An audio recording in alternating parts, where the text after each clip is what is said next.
اس کی سب سے چھوٹی سزا یہ ہوتی ہے کہ اللہ سبحانہ تعالیٰ اس کے جو محکوم اس کے انڈر لوگ ہوتے ہیں، اس کے انڈر فار ایگزامپل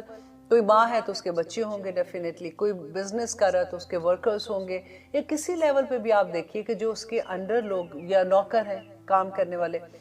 وہ جو اس کے محکوم ہوتے ہیں نا، وہ اس کے ساتھ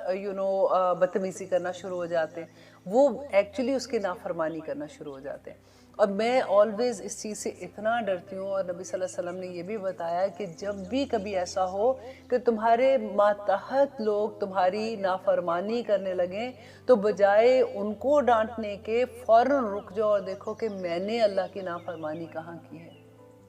اپنے آپ کو کریکٹ کر لو اور فوراً اللہ سبحانہ تعالیٰ سے توبہ کرو اور دعا کرو، تو انشاءاللہ اللہ سبحانہ تعالیٰ ان لوگوں کے دل میں بھی تمہاری محبت ڈال دے گا، اور وہ ساری چیزیں اپنی جگہ پہ آ کے ٹھہر جائیں گی انشاءاللہ۔ اور یہاں پہ جو ایک اور بات ہمیں سمجھ آتی ہے کہ اللہ سبحانہ تعالیٰ کہتے ہیں کہ حضرت علی سے جب پوچھا صحابہ نے کہ ہمیں یہ کیسے پتہ چلے کہ یہ مصیبت ہے، یہ آزمائش ہے، کیونکہ جب مصیبت آتی ہے تو اس کی شکل تو ایک ہی جیسی ہوتی ہے، لگتا ہے مطلب جیسے مشکل وقت آ جاتا ہے تو ایک ہی شکل کی چیز لگتی ہے، ہمیں کیسے پتہ چلے کہ اس کے اندر خیر ہے یا اس کے اندر ہمارے لیے عذاب ہے؟ تو حضرت علی نے کہا کہ اس کا سب سے آسان کرائٹیریا یہ ہے کہ جب انسان پہ کبھی کوئی مشکل وقت آتا ہے، اس کے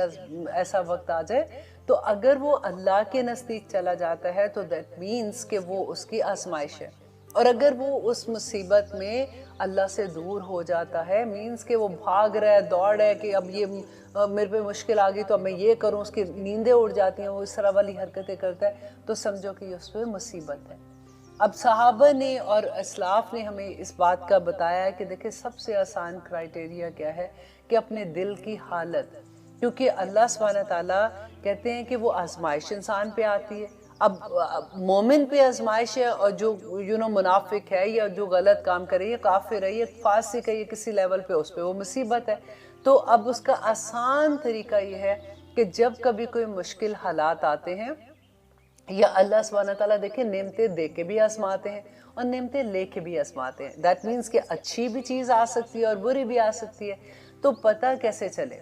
جب آپ پہ کبھی کوئی مشکل وقت آتا ہے، آپ اسباب ضرور کریں گے، ٹھیک ہے، پورے اسباب آپ کریں گے کہ کیا کر سکتی ہوں، اس کو میں نے کیسے ٹھیک کرنا ہے، میں کس کو فون کروں، کس سے بات کر سکتی ہوں، کہاں پہ میں نے جانا ہے، وہ سارے اسباب جو اللہ سبحانہ تعالیٰ نے دیے ہیں وہ آپ استعمال کریں، لیکن آپ اپنے دل کی حالت دیکھیں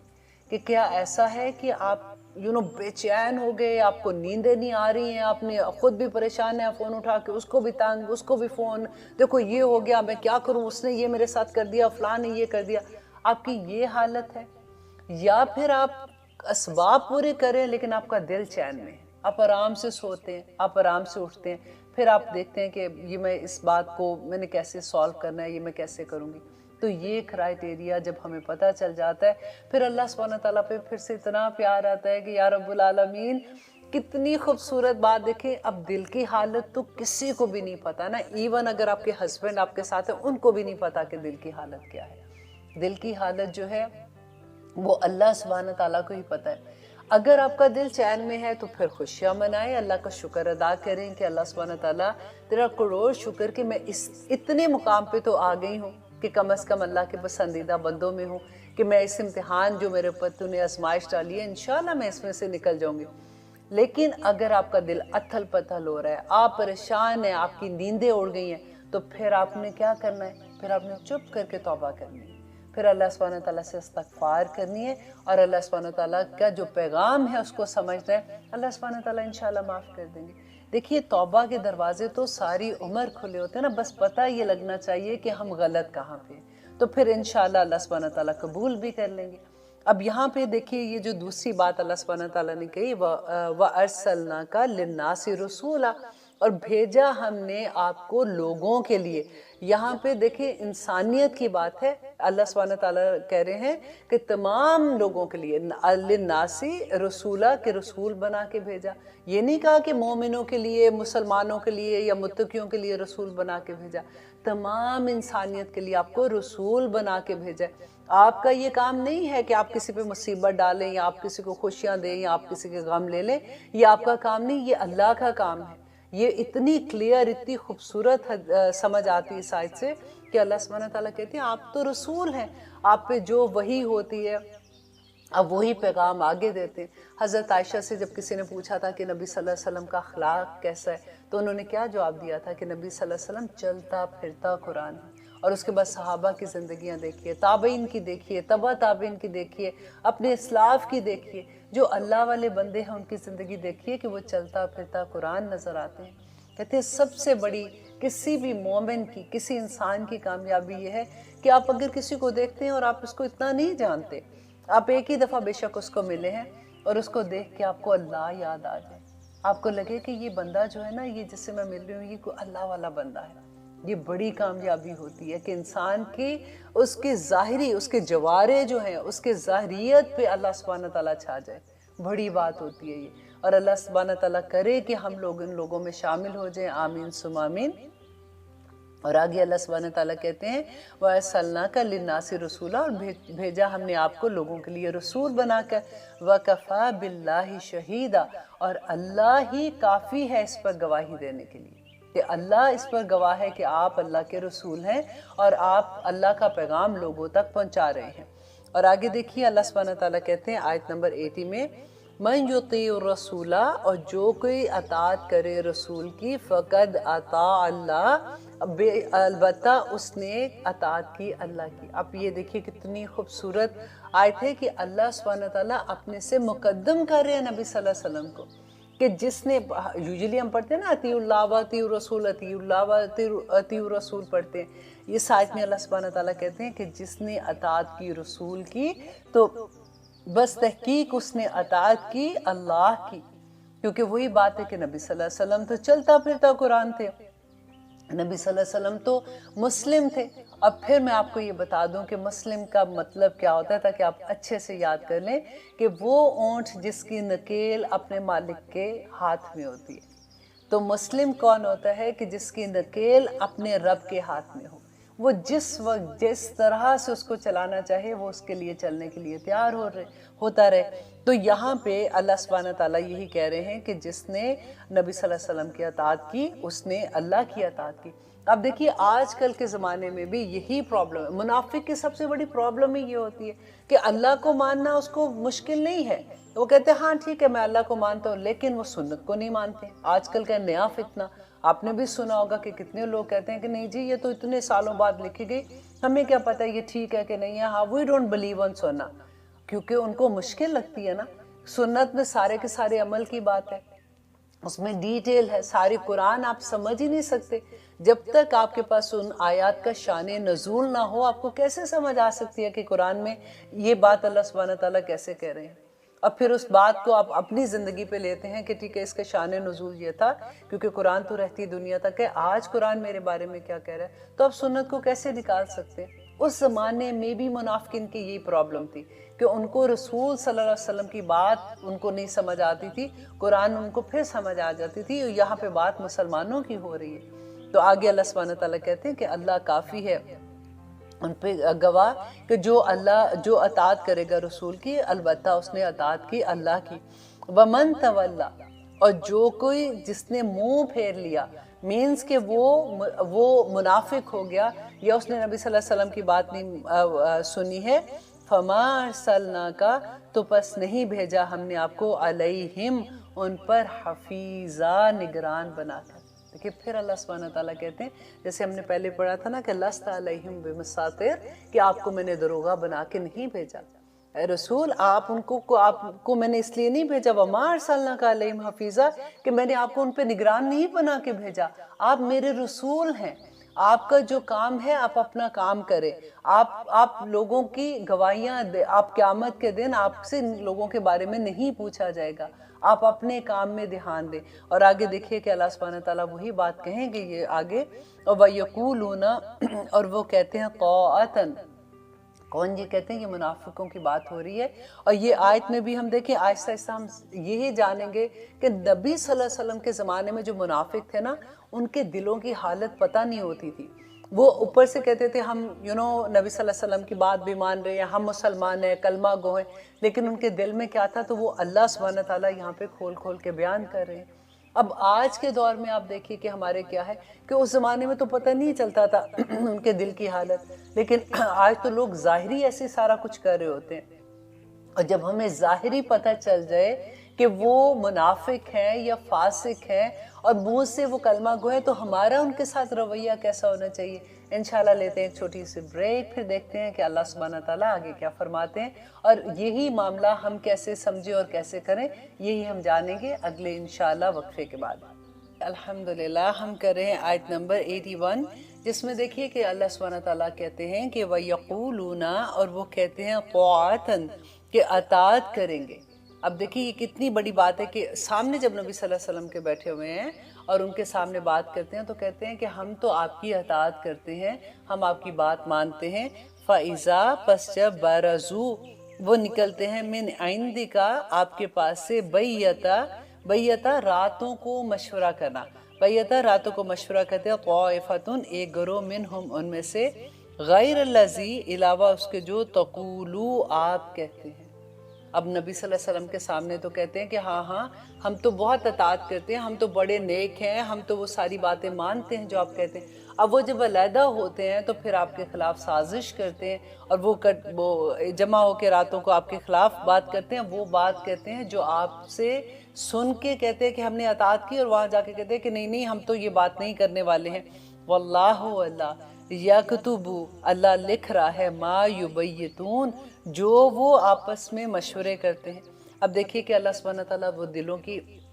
حال کھول کے نہیں بیان کرے کہ اس وقت نبی صلی اللہ علیہ وسلم کو تو نہیں پتا تھا کہ کیا ہو رہا ہے، وہ تو سمجھتے تھے کہ یہ مخلص صحابہ ہیں، جو بھی جتنے بھی، مطلب یہ سارے نہیں تھے، پھر میں بار بار آپ کو یہ کہہ رہی ہوں کہ سارے نہیں تھے، یہ کچھ بیچ میں ایسے لوگ تھے جو فساد کریٹ کر رہے تھے، اور اللہ سبحانہ تعالیٰ کو پتا تھا کہ ابھی تو یہ نئے مسلمانوں کی ایک آزاد اپنی ریاست قائم ہو رہی تھی، وہاں پہ مسلمانوں کا اپنا ایک آپس میں مشورے کرنا کہ کیا کرنا ہے کیا نہیں کرنا، اور اندر جب منافق ہوتے ہیں تو پھر کیسی پرابلمز ہوتی ہیں، تو اللہ سبحانہ تعالیٰ ان کو صاف کر رہے ہیں اور بتا رہے ہیں کہ کیسے لوگ ایسے کر سکتے ہیں اور کیا کر رہے ہیں، اور آپ ان کے ساتھ ان سے خبردار ہو جائیں۔ تو اللہ سبحانہ تعالیٰ کہتے ہیں کہ اللہ یکتب، کہ وہ کیا سمجھتے ہیں کہ کسی کو پتہ نہیں چل رہا کہ رات کو چھپ چھپ کے وہ باتیں کر رہے ہیں؟ اللہ سبحانہ تعالیٰ ایک ایک بات لکھ رہے ہیں، ما یبیتون، جو وہ راتوں کو مشورہ کرتے ہیں۔ کیسے لکھ رہے ہیں؟ ہر انسان کے ساتھ اللہ سبحانہ تعالیٰ نے یہاں پہ کرامن کاتبین رکھے ہوئے ہیں، ایک ایک لفظ وہ لکھتے ہیں کہ انسان کیا بات کر رہا ہے کیا نہیں۔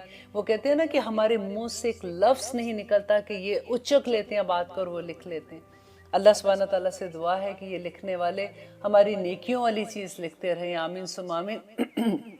اور اسی پہ مجھے وہ حدیث بھی یاد ہے کہ نبی صلی اللہ علیہ وسلم نے کہا کہ برباد ہو گیا وہ شخص جس کی اکائیاں دہائیوں سے بڑھ گئی۔ اکائیاں کیا؟ اگر ہم انسان گناہ کرتا ہے تو ایک گناہ لکھا جاتا ہے، اگر وہ نیکی کرتا ہے تو اس کی 10 نیکیاں لکھی جاتی ہیں، اور اگر 1 اور 10 کا فاصلہ بھی ایسا ہو گیا کہ اکائیاں جو ہے وہ بڑھ گئی تو وہ برباد ہی تو ہو جائے گا کہ اس کے گناہ اتنے زیادہ ہو جائیں گے۔ تو اللہ سبحانہ تعالیٰ آگے کہتے ہیں اب کرنا کیا ہے کہ وہ جو منافق ایسے کر رہے ہیں جو آپ کے اگینسٹ بیٹھ کے مشورے کر رہے ہیں کہ ہم کیسے ان کو تکلیف دے سکتے ہیں، ہم کیسے مسلمانوں کو نقصان پہنچا سکتے ہیں، تو اب آپ کیا کریں؟ اب آپ نے یہ کرنا ہے کہ فَأَعْرِضْ عَنْهُمْ، کہ نبی آپ ان سے اعراض کریں، آپ ان کو اگنور کریں، آپ ان کے اوپر ٹائم ضائع نہ کریں، کیونکہ وَتَوَكَّلْ عَلَى اللَّهِ، آپ اللہ پر توکل کریں، وَكَفَى بِاللَّهِ وَكِيلًا، اللہ کافی ہے آپ کا وکیل، اللہ کافی ہے آپ کا کارساز۔ آپ اللہ پر توکل کر کے اپنا کام کرتے رہیں، یہ لوگ یہ جو کر رہے ہیں ایک دن ان کی ساری چیزیں کھل کے سامنے آ جائیں گی۔ اب دیکھیے کہ امیزنگلی یہ ہوتا ہے کہ آپ جتنے منافقوں کی بات پڑھتے ہیں نا، کہ یہ اس زمانے میں اللہ سبحانہ تعالیٰ نے کہا کہ منافق ایسے کرتے ہیں، منافق ایسے کرتے ہیں۔ آج کے دور میں یوں لگتا ہے کہ اس زمانے میں جو منافق تھے نا وہ تو پتہ نہیں اب ختم ہو گئے، اب تو فاسق والا دور آ گیا کہ کھلے عام وہ چیزیں کرتے ہیں اور اس پہ شرمندہ بھی نہیں ہوتے، اور پھر بھی اللہ اللہ کر رہے ہوتے ہیں، ساتھ ساتھ کہتے ہیں کہ ہم تو نمازیں بھی کر رہے ہیں، ہم تو مسجدیں بھی بنا رہے ہیں، ہم نے تو یہ بھی کیا، ہم نے وہ بھی کیا۔ اور پھر جب ان کے گھروں کی پارٹیز دیکھتے ہیں آپ، گھروں کے ان کی ایسی چیزیں دیکھتے ہیں کہ ان کی شادی بیاہوں کے چکر دیکھتے ہیں، پھر آپ امیزڈ ہو جاتے ہیں کہ یا اللہ یہ کیا ہے۔ تو اب جب ایسی آیات پڑھتے ہیں جس میں اللہ سبحانہ تعالیٰ کھول کھول کے بیان کرتے ہیں، اور پھر اللہ سبحانہ تعالیٰ کہتے ہیں کیا بار بار جو کہتے ہیں نا کہ افلا یتدبرون القرآن، کہ تم قرآن پر تدبر کیوں نہیں کرتے ہو۔ دیکھیں یہاں پہ اللہ سبحانہ تعالیٰ نے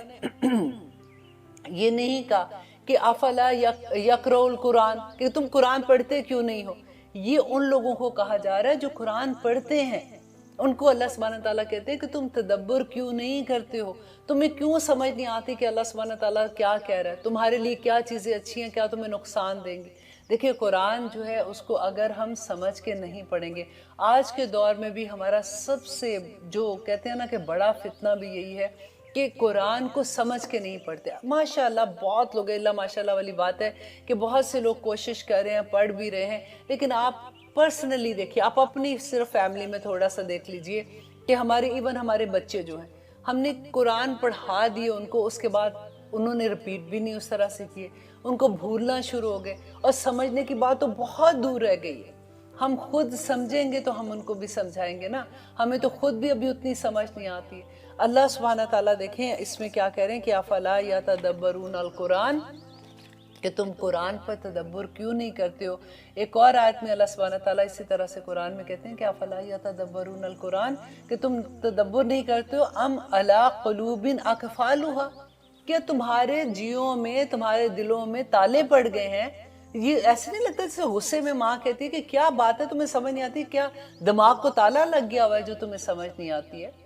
کس چیز کی تمہیں سمجھ نہیں آتی ہے۔ قرآن میں کیا چیز اللہ سبحانہ تعالیٰ نے ایسی ہے جو تمہاری سمجھ سے باہر ہے، اور کیا چیز ایسی ہے جو تمہیں مشکل لگتی ہے،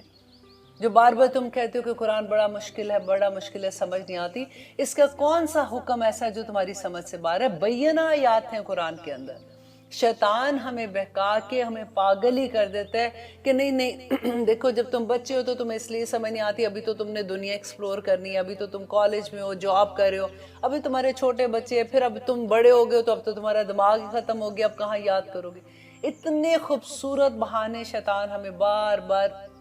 سنا رہا ہوتا ہے کہ کسی طرح سے ہم اس قرآن سے دور ہو جائیں۔ اللہ سبحانہ تعالیٰ جس نے ہمیں انسان کو کریٹ کیا، جس نے ہمارے دماغ کریٹ کیا، جس نے زمانہ کریٹ کیا، وہ کہتا ہے کہ یہ آسان ہے، اس کو سمجھو، اس کی آیات بینہ آیات ہیں۔ ہم کہتے ہیں کہ ہمیں سمجھ نہیں آ رہی، تو کیسے سمجھ نہیں آئے گی؟ کیوں سمجھ نہیں آئے گی؟ مجھے یہ نہیں سمجھ آتی، جب ہم کھول کے پڑھیں گے تو آسانی سے آ جائے گی نا سمجھ۔ اور آگے اللہ سبحانہ تعالیٰ کہتے ہیں وَلَوْ كَانَ، اور اگر ہوتا من اندی، پاس سے ان غیر اللہ، یہ اگر غیر اللہ کا کلام ہوتا، لوجدو، تو البتہ وہ پاتے فیہ، اس میں اختلافاً، بہت سا اختلاف، کثیراً، بہت سا۔ کہ کیوں قرآن کو تم نہیں سمجھتے ہو؟ تم کیا سمجھتے ہو کہ یہ کتاب ایسے ہی بس کسی نے لکھ دی ہے؟ تمہیں ڈر نہیں لگتا کہ یہ کس کی کتاب ہے؟ اگر تمہارے دل میں یہ ہے کہ یہ کتاب اللہ کی نہیں ہے، غیر اللہ کی ہے، تو اس میں تو تمہیں بڑے اختلاف ملتے۔ قرآن دیکھو تو صحیح 23 ایئرس میں یہ قرآن نازل ہوا، ایک دن میں جیسے پہلے دن سے آخری دن تک تمہیں کہاں اختلاف نظر آتا ہے؟ اس کا ایک حدیث ہمیں ملتی ہے کہ سعید بن جبیر کہتے ہیں کہ ایک شخص ابن عباس کے پاس آیا اور کہا کہ میں قرآن میں کچھ اختلاف پاتا ہوں، مثلاً یہ کہ ایک آیت میں تو اللہ سبحانہ تعالیٰ کہتے ہیں کہ وَلَا يَكْتُمُونَ اللَّهَ حَدِيثًا، کہ وہ اللہ سے کوئی بات قیامت کے دن چھپا نہیں سکیں گے، اور دوسری آیت میں اللہ سبحانہ تعالیٰ کہتے ہیں کہ قیامت کے دن مشرکین کہیں گے واللہ، اللہ کی قسم، ربنا، اے ہمارے رب، ما کننا مشرکین، کہ ہم مشرک نہیں تھے، حالانکہ وہ مشرک ہوں گے تو وہ اللہ سے کیسے چھپا سکتے ہیں؟ یہ تو اختلاف ہو گیا قرآن میں۔ اب دیکھیے ابن عباس نے کیا جواب دیا، انہوں نے کہا کیونکہ وہ تدبر ہے نا جو کرتا، جس کو سمجھ نہیں آتی ہے۔ اب وہ ایسے ایک ایک آیت پکڑ کے لوگ کہیں سے کہیں پہنچا دیتے ہیں کہ دیکھو جی اس کا تو یہ تو قرآن میں یہ، تو اب یہ دیکھیں اس کا تو یہ مطلب نکل رہا ہے۔ ابن عباس نے کہا کہ قیامت کے دن جب اللہ سبحانہ تعالیٰ اخلاص والے بندوں کو، اخلاص والے کون ہیں؟ جو شرک نہیں کرتے، جو مخلص ہیں، جو خالص ہیں اللہ سبحانہ تعالیٰ کے لیے، ان لوگوں کو اللہ سبحانہ تعالیٰ ان کے گناہ بخش دے گا۔ تو مشرک آپس میں کہیں گے کہ چلو ہم بھی کہہ دیتے ہیں کہ ہم مشرک نہیں تھے، تو اللہ ان کے منہ پر مہر لگا دے گا، اللہ ان کے منہ پر مہر لگا دے گا، اور ان کے ہاتھ اور پاؤں بولنا شروع کر دیں گے، اور انہیں معلوم ہو جائے گا کہ اللہ سے کوئی بات چھپائی نہیں جا سکتی۔ اب یہاں پہ بغیر جب آپ پڑھتے ہیں تو آپ پوری آیت پڑھتے ہیں نا کہ اچھا اس میں کس کی بات ہو رہی تھی، کس وقت بات ہو رہی تھی، اللہ سبحانہ تعالیٰ کن سے مخاطب تھا، کیا بتانا چاہ رہا تھا. تو آپ بیچ میں سے کوئی آیت لے کے آپ کہہ دو تو قرآن جو ہے وہ اللہ کی کتاب ہے. آپ دیکھیے کہ آپ ایک ایگزامپل لیجئے کہ آپ کی ماں ہے، آپ کی ماں کو صرف اردو لکھنا آتا ہے، وہ انگلش نہیں لکھ سکتی ہے، وہ سمجھ بھی نہیں سکتی ہے، اور آپ کو اردو نہیں آتا. اب آپ سوچیں کہ فار ایگزامپل آپ یہاں پہ ہیوسٹن میں، آپ امریکہ میں ہیں، اور یہاں پہ آپ کو ایک خط آتا ہے آپ کی ماں کا، اور آپ اپنی ماں، ڈیفینیٹلی ماں تو ماں ہے نا، آپ اس کو خط کو دیکھیں گی، آپ اس کو چومیں گی، جو بھی آپ کریں گی، تو کیا آپ اس کو چوم کے اس کو رکھ دیں گی کہ ٹھیک ہے ماں کا خط آیا، اب مجھے تو پڑھنا ہی نہیں آتا، اردو میں لکھا ہوا ہے. جبکہ آپ کو یہ پتا ہے کہ میرے جو نیبر ہے نا، وہ آنٹی جو ہے ان کو اردو پڑھنا آتا ہے بڑے آرام سے، اور وہ اچھے سے مجھے بتا سکتی ہیں. آپ کیا کرو گے؟ پہلی ہی فرصت میں اس آنٹی کے پاس جاؤ گے، آپ کہو گے آنٹی یہ خط ذرا پڑھ کے دکھانا، میری امی کا خط آیا، انہوں نے مجھے کیا لکھا ہے. کیونکہ آپ کو محبت ہے نا اپنی ماں سے، آپ اس کو یاد کرتی ہیں. آپ نے اتنے دن سے اپنی ماں کو نہیں دیکھا ہوا تھا، تو آپ اس کے خط کو دیکھتے ہی آپ دیکھتی ہیں کہ میری ماں نے مجھے کیا کہا ہے، میں دیکھوں تو صحیح. یہ قرآن ہمارے اللہ کا خط ہے، یہ پرسنلی ہر انسان کے لیے اس کا میسج ہے. ہم کیسے اس کو بند کر کے رکھ دیتے ہیں؟ کس لینگویج میں یہ قرآن نہیں ہے؟ کیا اردو میں نہیں ہے؟ کیا انگلش میں نہیں ہے؟ کیا اسپینش میں نہیں ہے؟ کون سی لینگویج میں یہ قرآن نہیں ہے؟ ہم سمجھنا چاہیں گے تو ہم ضرور سمجھیں گے، لیکن ہماری محبت نہیں ہے، ہمیں ڈر نہیں ہے، ہمیں اللہ کا ہمیں احساس نہیں ہے کہ ہم نے زندگی جو گزارنی ہے ہماری نکیل اللہ کے ہاتھ میں ہے، ہم اس سے نہیں ڈرتے. ہم سوچتے ہیں کہ ہم جو مرضی کریں، ہم نے ایک دفعہ تو گناہ کیا تھا نا، وہ غلط کام ہو گیا تھا، تو کوئی بھی نہیں، اللہ نے کوئی نہیں کھینچا تھا ہمیں. اس وقت میں نے اپنی مرضی سے یہ کام کیا تھا، مجھ سے یہ بھی غلط کام ہو گیا تھا، تو ہوا تو کچھ بھی نہیں ہے. ہوتا ہے نا ایسے. دیکھیے اللہ سبحانہ تعالیٰ ڈھیل دیتے ہیں بندے کو، اور اس وقت سے ڈرنا چاہیے کہ جس وقت اللہ سبحانہ تعالیٰ وہ نکیل کھینچ لیں گے، اور پھر انسان کو نہ زمین پہ اپنا کچھ نظر آتا ہے، نہ آسمان پہ کچھ نظر آتا ہے. پھر اس کی وہ حالت ہو جاتی ہے کہ وہ اپنے آپ سے بھی بیزار ہو جاتا ہے. تو اللہ سبحانہ تعالیٰ آگے کہتے ہیں آیت نمبر 83 میں، وَإِذَا جَاءَهُمْ، اور جب آتا ہے ان کے پاس، امرن، کوئی معاملہ، کن کے پاس؟ منافقین کے پاس. اب دیکھیے کہ یہ بات اللہ سبحانہ تعالیٰ منافقوں کی کر رہے ہیں، اور آپ غور سے یہ آج سنیے گا کہ آج کیا ہم سب تو نہیں یہ کر رہے کہ وَإِذَا جَاءَهُمْ أَمْرٌ، جب آتا ہے ان کے پاس کوئی معاملہ، من الامن، امن میں، خوشیوں والا معاملہ، چین والا معاملہ آتا ہے، اول خوفی، یا پھر خوف والا معاملہ آتا ہے، جیسے آج کل کرونا کا ہے، کتنا خوف ہے ہر جگہ نا. تو وہ کیا کرتے ہیں منافق، کیا کرتے ہیں؟ اذا او، تو وہ اس کو پھیلا دیتے ہیں. اذا او، اس پہ غور کریں کیسے پھیلا دیتے ہیں. اس کو واٹس ایپ کریں گے، ایک میسج غلطی سے کوئی آپ کو بھیج نہ دے، ہمیں یہ لگتا ہے کہ شاید ہم ہی پہلے ہیں جو یہ میسج اگلے کو پہنچائیں گے. دھڑ ہم ساروں کو میسج بھیج دیتے ہیں. ابھی تو اللہ کا شکر ہے واٹس ایپ نے یہ بند کر دیا کہ آپ ایک ٹائم پہ صرف ایک ہی کو میسج بھیج سکتے ہیں، نہیں تو پوری لسٹ جب تک کمپلیٹ نہیں ہوتی در سب کو میسیجز جانے ضروری ہو جاتے ہیں. اللہ سبحانہ تعالیٰ یہ کیا کہہ رہے ہیں کہ آپ کو جب کوئی معاملہ آتا ہے، خوشیوں کا بھی معاملہ آپ سوچ لیں یا غم کا معاملہ آتا ہے، ایون فیملی میں کوئی ایسی بات ہو جاتی ہے، کسی کزن سے کوئی مس انڈرسٹینڈنگ ہو جاتی ہے، فوراً فون اٹھا کے دوسری کزن کو بتائیں گے دیکھو اس نے میرے ساتھ یہ کیا، لیکن تم کسی کو نہ بتانا، دیکھو میں تم سے یہ شیئر کر رہی ہوں. اور اس کو وہ بیچاری اپنا تو آپ نے پیٹ ہلکا کر دیا، اس کو اپنے پارٹنر کے لیے رکھ دیا، وہ اپنی دوسری کزن کو اٹھا کے کہتی ہے دیکھو یہ بات ایسے ایسے ہوئی تھی، اب تم کسی کو بتانا نا، یہ تم کسی کو نہ بتانا، تم کسی کو نہ بتانا کرتے کرتے ہم پوری اذا او کر دیتے ہیں کہ پورا اس کو پھیلا دیتے ہیں. اور یہ والی بات کس کے لیے اللہ سبحانہ تعالیٰ کہہ رہے تھے کہ اس زمانے میں منافقین یہ کیا کرتے تھے، اور آج کون کرتا ہے ایسے. اور کہتے ہیں اللہ سبحانہ تعالیٰ کہتے ہیں وَلَوْ، اور اگر ردوہ، اگر وہ یہ معاملہ، اگر کوئی خبر ان کے پاس آتی ہے یا کوئی معاملہ پیش آتا ہے، وَلَوْ رَدُّوهُ، اگر وہ لوٹا دیتے اسے اِلَىٰ رَسُولِ، رسول کی طرف. اب تو یہ اس زمانے میں تو رسول صلی اللہ علیہ وسلم تھے نا، کہ اگر کوئی معاملہ ایسا ہوا تھا ان تک وہ بات پہنچتی، اگر کوئی بھی خبر اڑی ہے یا کوئی بات ہوئی ہے یا پھر کیا کہتے، اب تو نبی صلی اللہ علیہ وسلم نہیں ہے نا، تو وَإِلَىٰ اور طرف اُولِي الْأَمْرِ، یا پھر ان کی طرف جو ذمہ دار لوگ ہیں. خبر مینز کہ کیا ہے کہ جو منہم ان میں لَعَلِمَهُ الَّذِينَ تاکہ جان لیتے وہ لوگ يَسْتَنبِطُونَهُ نکال لاتے ہیں نتیجہ اس کا منہم ان میں سے. کہ اگر آپ کو کوئی خبر پتہ لگی ہے، فار ایگزامپل آپ کو پتہ چلتا ہے کہ میری بہن نے یہ بات کہی ہے تو آپ کے بارے میں، تو اس کو بجائے اس کے کہ آپ دوسری بہن کو کال کر کے کہے کہ دیکھا اس نے مجھے یہ کہا تھا، پھر اس کے بعد اپنی دوست کو کہتے ہو کہ دیکھو میری بہن ہے، میں تو اتنی محبت کرتی ہوں، اس نے میرے ساتھ یہ کیا، بجائے اس کے آپ جو اصل حق جہاں سے وہ بات نکلی ہے، جو اس کو حل کر سکتے ہیں نا، آپ اس تک بات لے جائیں.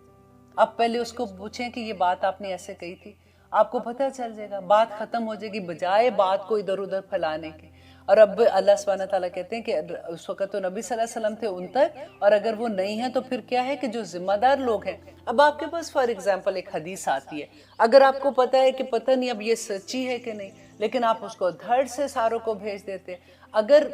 یہاں پہ ہمیں آیت سے یہ سمجھ آتی ہے کہ پہلے آپ خود دیکھیں کہ یہ ٹھیک بات ہے کہ نہیں ہے. اب آپ یہ سوچتے ہیں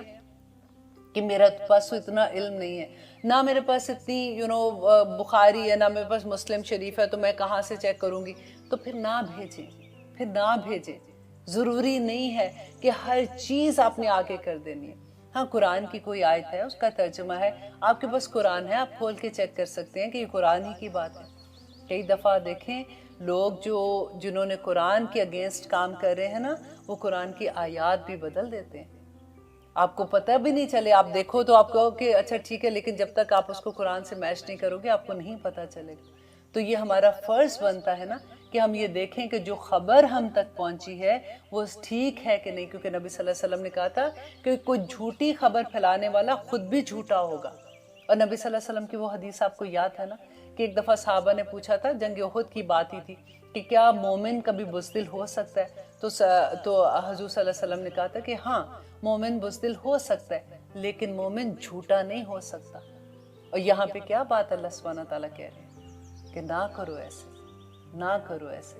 ٹھیک ہے، چلیے لیتے ہیں ایک چھوٹی سی بریک، پھر دیکھتے ہیں کہ آگے اللہ سبحانہ تعالیٰ ہمارے کردار کو کیسے نیٹ اینڈ کلین کر رہے ہیں. الحمدللہ ہم کر رہے تھے آیت نمبر 83، جس میں ہم یہ دیکھ رہے تھے کہ جب معاملہ کوئی پیش آتا ہے، جو کوئی خبر ہم تک پہنچتی ہے، تو ہم نے اس کے ساتھ کیا سلوک کرنا ہے. اور آگے دیکھیے کہ اللہ سبحانہ تعالیٰ کہتے ہیں وَلَوْلَا، اور اگر نا فضل اللہ کا فضل ہوتا تو علیکم تم پر، وَرَحْمَتُهُ اور اس کی رحمت نہ ہوتی، لَتَّبَعْتُمْ تو البتہ ضرور تم پیروی کرتے شیطان کی، الا قلیلا مگر تھوڑے ہی لوگ بچ جانے والے ہیں. اللہ سبحانہ تعالیٰ کہتے ہیں کہ اے لوگو اگر تم پر اللہ کی رحمت نہ ہو تو تم تو شیطان کے پیچھے ہی لگ گئے تھے، تم تو شروع ہی ہو گئے تھے خبریں ادھر سے ادھر پھیلانا. آپ کو یاد ہے کہ جو واقعہ افک ہوا تھا، جو حضرت عائشہ پہ جب تہمت لگی تھی، اور اس طرح سے نبی صلی اللہ علیہ وسلم کو جب پتہ چلا تھا، اور پھر اللہ سبحانہ تعالیٰ نے اس کے بارے میں آیات بھیجی تھی کہ اگر تم تک خبر آئی تھی تو تم نے یہ کیوں نہ کہا کہ یہ خبر غلط ہو سکتی ہے، تم نے اس کو خبر کو پھیلا دیا. اس وقت بھی یہی ہوا تھا. اور آپ دیکھیے کہ اللہ سبحانہ تعالیٰ جیسے بتا رہے ہیں اس وقت کے لوگوں کے لیے کہ میں کئی دفعہ یہ سوچتی ہوں کہ وہ تو نبی صلی اللہ علیہ وسلم کا زمانہ تھا، لوگوں نے اپنی آنکھوں سے نبی صلی اللہ علیہ وسلم کو دیکھا تھا، کلمہ گو تھے، نبی صلی اللہ علیہ وسلم کے ہاتھ پہ بیعت کرتے تھے، ان کے پیچھے نماز بھی پڑھتے تھے. پھر بھی ان کے دلوں میں اگر ایسی چیز منافقت آ جاتی تھی تو اللہ سبحانہ تعالیٰ سے تو ہمیں 24 گھنٹے یہ دعا کرنی چاہیے کہ یا رب العالمین ہماری حفاظت کرنا، اعوذ باللہ من الشیطان الرجیم پڑھتے رہنا چاہیے کہ اللہ سبحانہ تعالیٰ ہمیں اپنی حفاظتوں میں رکھے، کیونکہ یہ بڑا مشکل مقام آ جاتا ہے. کیونکہ چھوٹی چھوٹی چیزوں پہ کئی دفعہ ہوتا ہے کہ شیطان ہمارے وہ کہتے ہیں نا کہ سجا کے دنیا کو اتنا سجا کے ہمیں دکھاتا ہے کہ ہم اس کے چکر میں پھنس جاتے ہیں، پھر ہم ایسی چیزیں کر جاتے ہیں جو اللہ سبحانہ تعالیٰ کو ناپسند ہوتی ہیں. اب آگے دیکھیے کہ آیت نمبر 84 میں اللہ سبحانہ تعالیٰ کیا کہہ رہے ہیں کہ نبی صلی اللہ علیہ وسلم کو دیکھیے، یہ جو سیغہ پڑھ فقاتل اور جنگ کیجئے، یہ واحد کا سیغہ ہے. اللہ سبحانہ تعالیٰ نبی صلی اللہ علیہ وسلم کو کہتے ہیں کہ آپ جنگ کے لیے نکلیے، آپ اکیلے ہی نکل جائیے. اب یہ جو اس آیت کا شان نزول ہے، یہ میں تھوڑا سا آپ کو بتا دوں کہ ہوا کیا تھا کہ احد کے میدان میں جب مسلمان کو شکست ہو رہی تھی اور جو کفار مکہ تھے وہ وہ جیت گئے تھے ڈیفینیٹلی، تو وہ جا رہے تھے، واپس جا رہے تھے. تو ابو سفیان نے اس وقت پکار کے زور سے کہا کہ تم میں محمد ہے، اور نبی صلی اللہ علیہ وسلم نے صحابہ کو کہا کہ اس کو جواب نہیں دینا. صحابہ نے کوئی جواب نہیں دیا. اس کے بعد جب اس کو جواب نہیں آیا تو اس نے کہا کہ کیا تم میں ابو قحافہ کا بیٹا ہے؟ ابو بکر کو کہتے ہیں، ان کے فادر کا نام تھا. صحابہ نے کوئی جواب نہیں دیا. پھر انہوں نے کہا کہ کیا تم میں عمر ہے؟ پھر بھی انہوں نے جواب نہیں دیا. تو پھر ایک دم اس نے خوش ہو کے کہا کہ حبل کی جے، کہ مطلب حبل جو ہے ان کا، جس کو وہ پوجتے تھے، اپنا ان کا دیوتا تھا، تو اس کی جے جب اس نے کہا تو پھر نبی صلی اللہ علیہ وسلم نے صحابہ کو اجازت دی کہ اب اس کو جواب دو. تو حضرت عمر بولے کہ اللہ کے دشمن جن کا تو نے نام لیا ہے وہ سب زندہ ہیں، اور کہا کہ اللہ اعلی و اجل. تو اس پہ ابو سفیان نے نعرہ لگایا کہ ہمارے پاس تو عزہ ہے، تمہارے پاس تو کوئی عزہ نہیں ہے. وہ ان کا وہ بڑا تھا جس کو وہ پوچھتے تھے. تو حضرت عمر و صحابہ نے جواب دیا کہ اللہ مولانا، اللہ ہمارا مولا ہے، ولا مولاکم، اور تمہارے پاس کوئی مولا نہیں ہے. تو اس پر ابو سفیان نے کہا کہ آج کا دن جو ہے وہ ہم نے بدر کا بدلہ پورا لے لیا، اور لڑائی تو ڈول ہوتی ہے. تو حضرت عمر نے کہا کہ ڈول نہیں ہے، ہمارے مقتولین جو ہیں وہ تو شہداء ہیں، وہ تو جنتوں میں پہنچ گئے، اور تمہارے مقتولین جو ہیں وہ خاک ہو گئے. تو ابو سفیان نے کہا کہ آئندہ سال ہم بدر کے مقام پہ پھر کٹھے ہوں گے، اور پھر آج کے بعد